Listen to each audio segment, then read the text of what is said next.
नमस्कार, मैं हूं मुकेश वत्स और आप देख रहे हैं मेरे चैनल वत्स सुभाष को।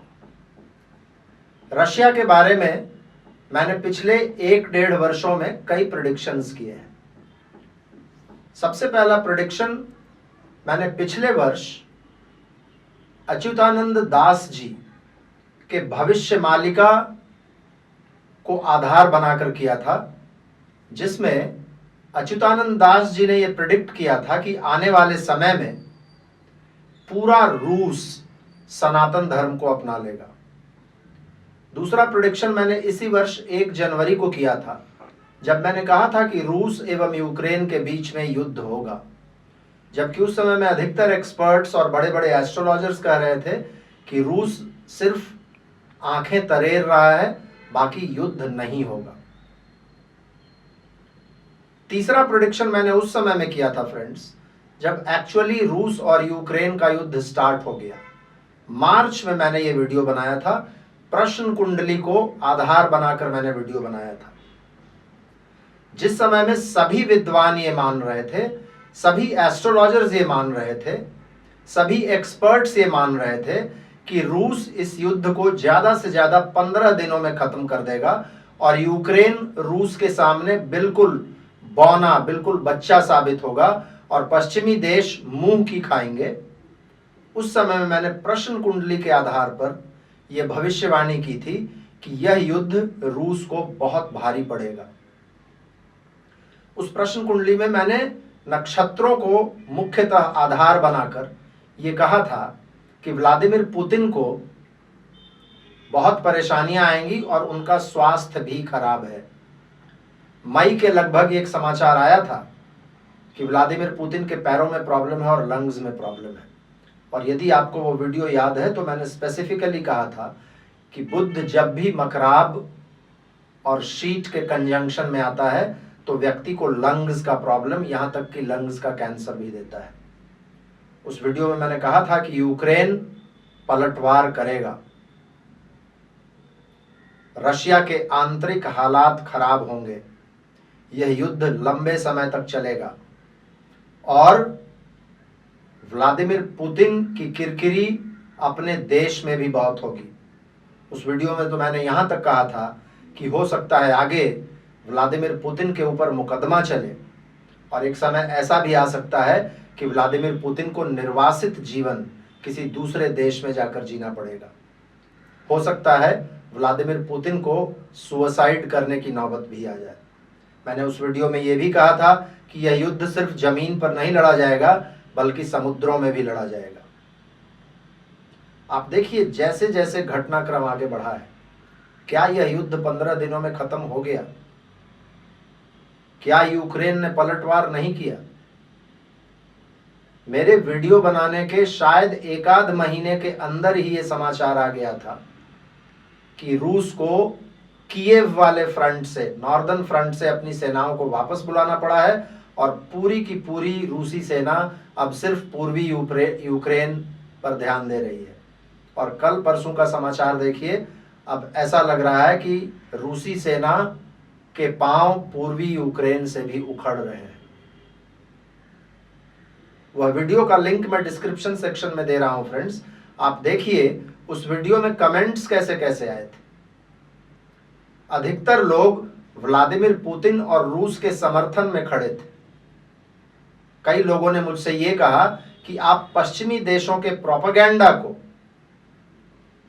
एस्ट्रोलॉजी के माध्यम से हम लोगों को बता रहे हैं। कुछ लोगों ने प्रश्न कुंडली पर ही प्रश्न खड़े कर दिए।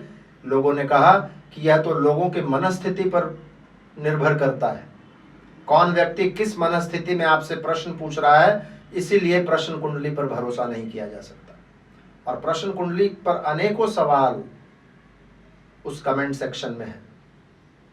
एक भाई साहब ने तो यहां तक कह दिया कि व्लादिमीर पुतिन दरअसल भगवान कृष्ण का युद्ध लड़ रहे हैं, क्योंकि महाभारत के युद्ध के समय में रूस की सेना महाभारत के युद्ध में हिस्सा नहीं ले पाई थी, तो उन लोगों को भगवान कृष्ण ने कहा था कि 1 दिन का युद्ध कलयुग में बाकी है और उस युद्ध में आप लोग लड़ोगे।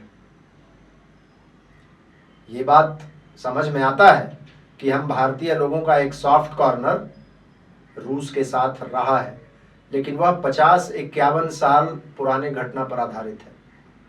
यदि हाल फिलहाल के रूस का स्टैंड आप देखेंगे तो हम लोगों को इतना ज़्यादा उत्साहित होने की आवश्यकता नहीं है। हम लोग शायद ये भूल जाते हैं कि जिस समय में यूक्रेन और रशिया का युद्ध जिस दिन शुरू हुआ था, उस दिन उस समय के पाकिस्तान के प्रधानमंत्री इमरान खान व्लादिमीर पुतिन के दरबार में हाजिरी लगाने के लिए गए हुए थे, पूरी दुनिया को ये बताने के लिए कि हम रूस के साथ खड़े हैं। हम लोग ये भी भूल जाते हैं कि यूक्रेन युद्ध शुरू होने के पहले व्लादिमीर पुतिन चाइना के प्रेसिडेंट शी जिनपिंग के दरबार में हाजिरी लगाने के लिए गए थे, और मैंने उस वीडियो में चाइना के बारे में भी बताया है और भी जियोपॉलिटिकल बहुत सारे चीज़ों पर मैंने प्रेडिक्शन किया है, इसलिए उस वीडियो को ज़रूर देखिएगा। एक और वीडियो मैंने बनाया था जिसमें मैंने 1904 के रूस और जापान युद्ध और 2022 के यूक्रेन और रूस युद्ध के बीच में इतिहास एवं एस्ट्रोलॉजी, इन दोनों में कैसे समानताएं हैं वो मैंने बताया था। तो प्रश्न कुंडली फ्रेंड्स, मेरा एक्सपीरियंस है कि कई बार खास करके जब स्पेसिफिक क्वेश्चंस पूछे जाएं और प्रश्न कुंडली को यदि सही तरीके से प्रैक्टिस किया जाए तो व्यक्ति के जन्म कुंडली से ज्यादा अच्छा रिजल्ट्स देता है। आप जेलेंस्की और पुतिन की कुंडली को देखकर जो प्रेडिक्शंस मैंने उस प्रश्न कुंडली के माध्यम से किए हैं वो आप नहीं कर पाते, और लोग ये भी भूल जाते हैं कि ये प्रश्न कुंडली को जांचने वाला जो एस्ट्रोलॉजर होता है उसके समझ में आता है कि कौन सा प्रश्न जायज है और कौन सा प्रश्न बस ऐसे ही पूछा गया प्रश्न है। मेरे पास सैकड़ों प्रश्न आते हैं, लेकिन मैं वीडियो उनमें से कुछ एक प्रश्नों पर ही बनाता हूं। अब हम लोग आज का जो शीर्षक है उस पर आते हैं। क्या रूस वाकई में सनातन धर्म के प्रति आकर्षित होगा? देखिए फ्रेंड्स, अच्युतानंद दास जी ने जो प्रेडिक्शंस भविष्य मालिका में किए हैं, मुझे लग रहा है कि अब उन प्रेडिक्शंस के मूर्त रूप लेने का समय मुझे एस्ट्रोलॉजिकली भी दिख रहा है। आप सभी लोगों को मालूम है नेपच्यून अभी मीन राशि में प्रवेश किए हैं अप्रैल में, और पिछले साल अप्रैल में प्लूटो मकर राशि में प्रवेश कर चुके हैं। किसी भी देश का, खास करके एक विशाल देश का, रूस के जैसे देश का, कोई 2 या 4 साल में धर्म परिवर्तन नहीं होता। इसमें बहुत वर्ष लगते हैं, बहुत समय लगता है, लेकिन शुरुआत मुझे अब होता हुआ दिख रहा है। अगले 13 वर्षों तक, जब तक नेपच्यून मीन राशि में रहेंगे, रशिया में बहुत ही अफरा तफरी का माहौल रहने वाला है, और उसमें इस यूक्रेन युद्ध का भी बहुत बड़ा रोल होगा। मैंने अपने वीडियो में कहा था कि इस यूक्रेन युद्ध में रूस और यूक्रेन दोनों ही तबाह हो जाएंगे और सिर्फ पश्चिमी देश ही इसका आनंद उठाएंगे। ऐसा मुझे होता हुआ दिख रहा है, और ये युद्ध जब भी खत्म हो इसका असर एक बहुत लंबे समय तक रहेगा। एक उन्माद की स्थिति, एक डोमेस्टिक डिस्टर्बेंस की स्थिति रशिया के अंदर होगा, और इसके बाद धीरे धीरे लोगों का आकर्षण सनातन के प्रति बढ़ेगा। नेपच्यून और धर्म युद्ध वाले सीरीज में भी मैंने रशिया के बारे में बताया था कि रशिया में जो तातार्स हैं, वहां का जो मुस्लिम पॉपुलेशन है, उनके बीच में और वहां के ऑर्थोडॉक्स चर्च के बीच में एक बहुत लंबा जद्दोजहद चलेगा। मैंने यूरोप के बारे में भी बात अपने कई वीडियोस में किया है कि यूरोप में भी क्रिश्चियनिटी वर्सेस इस्लाम का एक माहौल बनेगा। ये जो माहौल बनेगा फ्रेंड्स, यहीं से लोगों का आकर्षण सनातन के प्रति बढ़ने वाला है, और उसमें सबसे ज्यादा प्रभावित रशिया होगा, और रशिया के इमीडिएट नेबर्स यानी कि आपके जो ईस्टर्न यूरोप वाला एरिया है, रोमानिया, पोलैंड, बुल्गारिया, हंगेरी, चेक रिपब्लिक, स्लोवाक रिपब्लिक, इन सभी देशों में पहले इसका असर होगा। और मुझे लगता है कि प्लूटो लगभग 17-18 वर्षों तक मकर राशि में रहेंगे और अगले 13 वर्षों तक नेपच्यून मीन राशि में रहेंगे।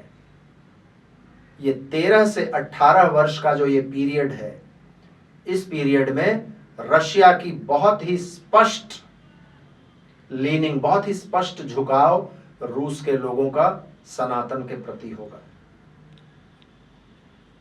मैं इन सारे वीडियोस का लिंक फ्रेंड्स आप लोगों को डिस्क्रिप्शन सेक्शन में दे रहा हूं। आप लोग एक बार जाकर देखिए। इन सारे वीडियोस को जब आप देखिएगा तो सबके तार आपको आपस में जुड़ते हुए नजर आएंगे और आपको समझ में आएगा मैं किस लॉजिक पर, किस तर्क के अनुसार बात कर रहा हूं। मैं वैसे भी जब वीडियोस बनाता हूं तो बिना लॉजिक और बिना एक्सप्लेनेशन के नहीं बनाता, भले ही वीडियो 4-5 मिनट ज्यादा लंबा हो जाए। और मैं कभी भी फ्रेंड्स एस्ट्रोलॉजी जब प्रैक्टिस करता हूं तो उसमें किसी पार्टी या किसी देश या किसी खास तरीके का एजेंडा को फॉलो नहीं करता। जब मैंने कहा अखिलेश यादव यूपी में अच्छा करेंगे तो लोगों ने मुझे विपक्ष का आदमी घोषित कर दिया। जब मैंने कहा उद्धव ठाकरे खत्म नहीं होंगे तो लोगों ने कहा आप पैसा लेकर वीडियो बना रहे हो। जब मैंने नीतीश कुमार पर प्रश्न कुंडली बनाया तो लोगों ने कहा आप बीजेपी आईटी सेल के आदमी हो।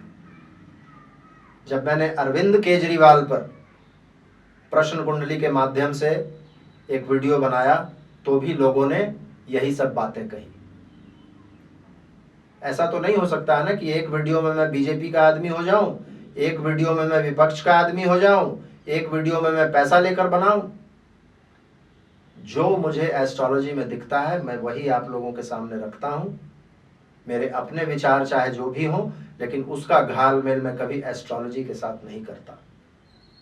मुझे उम्मीद है आप लोगों को आज के इस वीडियो का मैसेज मैं बहुत स्पष्ट रूप से बता पाया हूँगा। आज के लिए बस इतना ही। फिर से मिलते हैं हम लोग अगले किसी वीडियो में किसी और विषय के साथ। तब तक के लिए बहुत बहुत धन्यवाद। हर हर महादेव। भारत माता की जय।